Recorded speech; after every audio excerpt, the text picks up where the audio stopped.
नमस्कार, आप देख रहे हैं द सुगम राजस्थान का नंबर 1 चैनल। जी हाँ, पेश है 23 अक्टूबर और बुधवार राजस्थान प्रदेश की आज की टॉप @ 25 सेलेक्टेड काम की बड़ी खबरें एंड मुख्य समाचार। और हिंदू पंचांग के अनुसार आज हो चुकी है कार्तिक माह और कृष्ण पक्ष की सप्तमी तिथि। और बात कर लेते हैं देश की सबसे बड़ी खबर के साथ। बड़ी खबर, केंद्रीय कर्मचारियों के लिए एनपीएस और ओपीएस रिटायरमेंट उम्र से जुड़े वीआरएस से जुड़े 4 नए नियम लागू। केंद्रीय कर्मचारियों को मिली नई सौगात। एनपीएस के तहत अब पहले रिटायर होने का मिला ऑप्शन। केंद्रीय कर्मचारियों के लिए बड़ी खबर सामने आ रही है। ऐसे कर्मचारी जो 20 साल की सर्विस पूरी कर चुके हैं और रिटायरमेंट लेना चाहते हैं, वे अपनी स्वेच्छा से रिटायरमेंट ले सकते हैं। ओपीएस लेने वाले सेवानिवृत्त कर्मचारियों की पेंशन में बढ़ोतरी कर दी गई है। ये शर्त पूरी हुई तो 15 वर्ष में मिलेगा 100% अतिरिक्त पेंशन। इसके अलावा भारत सरकार की पेंशन एवं पेंशन भोगी कल्याण विभाग ने सेवानिवृत्त कर्मचारियों की पेंशन में 20 से 100% की बढ़ोतरी का ऐलान कर दिया है। अगर वे 80 साल से 85 वर्ष की आयु के बीच में हैं तो उनकी बेसिक पेंशन में भी 20% की बढ़ोतरी हो जाएगी। चलिए अब बात कर लेते हैं राजस्थान प्रदेश की आज की टॉप @ 10 बड़ी खबरों की। और शुरुआत करते हैं राजस्थान प्रदेश की आज की पहली बड़ी खबर के साथ। बड़ी खबर, लॉरेंस का एनकाउंटर करने वाले पुलिसकर्मी को मिलेगा 1 करोड़ का इनाम। क्षत्रिय कर्णी सेना के अध्यक्ष ने किया ऐलान, कहा सुरक्षा की भी जिम्मेदारी हमारी।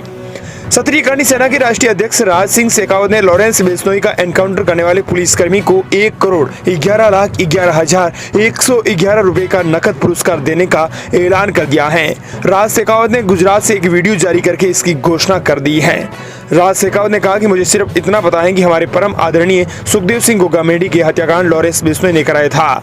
ऐसे में जो पुलिसकर्मी लॉरेंस का एनकाउंटर करेगा उस पुलिसकर्मी को कर्णी सेना की तरफ से 1 करोड़ से रुपए दिए जाएंगे। साथ ही उन्होंने कहा कि हमें सुरक्षित और भय मुक्त भारत चाहिए। उन्होंने एनकाउंटर करने वाले पुलिसकर्मी के परिवार की सुरक्षा का दायित्व लेने की भी बात कही है।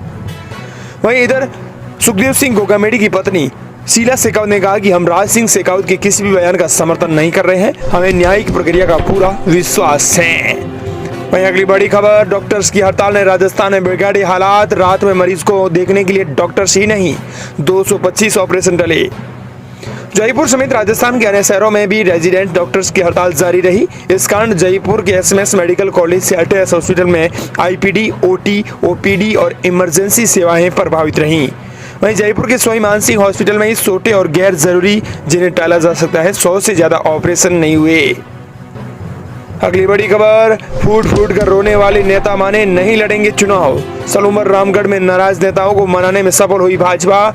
बागी नेता अब नहीं लड़ेंगे चुनाव। झुंझुनू, देवली, उनियारा में भी विरोध जारी। राजस्थान की 7 में से 6 सीटों पर उपचुनाव के लिए भाजपा की टिकटों की घोषणा के बाद सियासी पारा सटा हुआ है। इनमें से 4 सीटों पर बागियों ने भाजपा की मुश्किल बढ़ाने के संकेत दिए थे, लेकिन पार्टी ने 3 को मना लिया है। देवली, उनियारा सीट पर अभी विरोध के सुर जारी है। मुख्यमंत्री से मुलाकात के बाद सलूमर से नरेंद्र मीणा ने चुनाव नहीं लड़ने का ऐलान कर दिया है।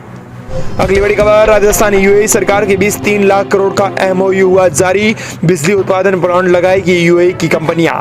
सोलर, विंड और हाइब्रिड जनरेशन प्लांट लगाए जाएंगे।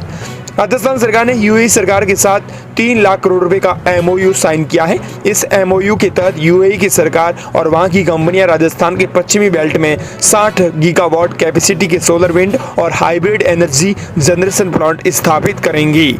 ये एमओयू मुख्यमंत्री निवास पर मुख्यमंत्री भजनलाल शर्मा और यूएई के निवेश मंत्री मोहम्मद हसन और अल सऊदी की उपस्थिति में हुआ है। अगली बड़ी खबर, टीकाराम जूली बोले उपचुनावों में बीजेपी 7 सीटें हारेगी। का पीएम से पीकेसी और ईआरसीपी के शिलान्यास की तैयारी आचार संहिता का खुला उल्लंघन है।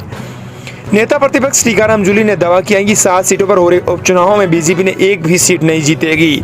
सभी 7 सीटों पर बीजेपी हारने जा रही है। जनता बीजेपी को हराने का मन बना चुकी है। बीजेपी सरकार के मंत्री केवल बातें कर रहे हैं, काम किया नहीं है। हिम्मत है तो सरकार के 10 महीने के कामों पर भी चुनाव लड़कर दिखा देना। कुछ काम हुआ ही नहीं, जनता इन्हें हराएंगी। टीकाराम जूली ने कहा कि उपचुनाव के बीच प्रधानमंत्री नरेंद्र मोदी यहाँ के दौरे पर आकर ईआरसीपी का शिलान्यास अगर करते हैं तो ये आचार संहिता का खुला उल्लंघन करेंगे।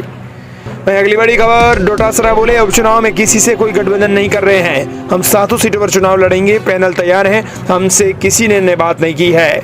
राजस्थान कांग्रेस ने उपचुनाव में बिना गठबंधन मैदान में उतरने का फैसला किया है।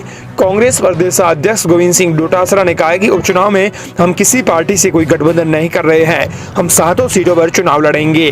कांग्रेस वॉर रूम में 7 विधानसभा सीटों पर पैनल तैयार करने और गठबंधन के मुद्दे पर कोऑर्डिनेशन कमेटी की बैठक हुई। बैठक के बाद डोटासरा ने मीडिया से बातचीत में कहा कि हमारी 7 सीटों पर तैयारी है, हमने 7 सीटों पर उम्मीदवारों के पैनल तय कर लिए हैं, 7 सीटों पर अलग अलग उम्मीदवारों के पैनल भेजेंगे, उसकी चर्चा करके हम प्रत्याशी तय करेंगे। बैठक में डोटासरा और पूर्व सीएम अशोक गहलोत, नेता प्रतिपक्ष टीकाराम जूली, प्रभारी सुखजिंदर सिंह रंधावा, पूर्व विधानसभा स्पीकर सीपी जोशी और भंवर जितेंद्र सिंह और तीनों से प्रभारी सचिव भी मौजूद थे। गठबंधन के लिए न हमसे किसी ने संपर्क किया है और न ही हमने किसी से संपर्क किया है। हनुमान बेनीवाल से गठबंधन के लिए बातचीत के सवाल पर डोटासरा ने कहा कि प्रदेश कांग्रेस कमेटी की तरफ से न तो हम लोगों ने कोई बात की है, न उन लोगों ने हमसे कोई बातचीत की है। अगली बड़ी खबर, एसआई भर्ती परीक्षा हो सकती है रद्द, अभी आई बड़ी अपडेट। एसआई भर्ती परीक्षा 2023 को रद्द करने की मांग जोर पकड़ रही है। शहीद स्मारक पर युवाओं ने परीक्षा निरस्त करने की मांग को लेकर धरना प्रदर्शन किया है। धरने में युवाओं ने काली पट्टी बांधकर सांकेतिक फांसी लगाई। आंदोलन का नेतृत्व कर रहे विकास विदोड़ी ने कहा कि जब तक भर्ती रद्द नहीं होगी तब तक यह आंदोलन जारी रहेगा। पुलिस मुख्यालय ने भर्ती रद्द करने की सिफारिश भी की है। एसओजी ने आरपीएससी के 2 पूर्व सदस्यों को भी पेपर लीक में गिरफ्तार किया था। एसओजी अब तक 50 से अधिक टैनी थानेदारों सहित 170 आरोपियों को गिरफ्तार कर चुकी है। अगली बड़ी खबर, राजस्थान सरकार बच्चों को देंगी 1500 रुपए महीना। दरअसल केंद्र और राज्य सरकार की तरफ से आम जनता के लिए विभिन्न प्रकार की योजनाएं चलाई जाती हैं। इन योजनाओं को शुरू करने के पीछे सरकार का यही लक्ष्य होता है कि आम जनता तक हर संभव मदद पहुंचाई जा सके। इसके कारण राजस्थान सरकार द्वारा पालनहार योजना चलाई गई है। अगर आप भी राजस्थान राज्य के निवासी हैं तो परेशान होने की जरूरत नहीं है, क्योंकि आपके लिए सरकार ने पालनहार योजना राजस्थान के बारे में पूरी जानकारी दी है। बता दें कि इस योजना के तहत आर्थिक सहायता दी जाएगी। इस योजना के तहत प्रत्येक अनाथ बच्चों के लिए पालनहार परिवारों को 5 वर्ष की आयु तक के बच्चे के लिए 500 रुपए मिनिमम और स्कूल के प्रवेशित होने के बाद 18 वर्ष की आयु पूरी करने तक 1000 रुपए प्रति माह की दर से अनुदान करा दिया जाएगा। इस राशि की मदद से पालनहार परिवार बच्चे का पालन पोषण अच्छी प्रकार से हो सकेगा। हालांकि इस योजना का लाभ है वो कौन कर सकता है। दरअसल राजस्थान सरकार द्वारा शुरू की गई इस पालनहार योजना का लाभ अनाथ बच्चों को उनके स्वास्थ्य, शिक्षा और पालन पोषण के लिए वित्तीय सहायता प्रदान करने के लिए लागू किया गया है। इस योजना के तहत अनाथ, जेल में बंद माता पिता के बच्चे, विधवा माताएं, परियुक्त, तलाकशुदा महिलाओं के बच्चे, विकलांग बच्चे और एड्स पीड़ितों के बच्चे लाभ लेने के लिए पात्र हैं।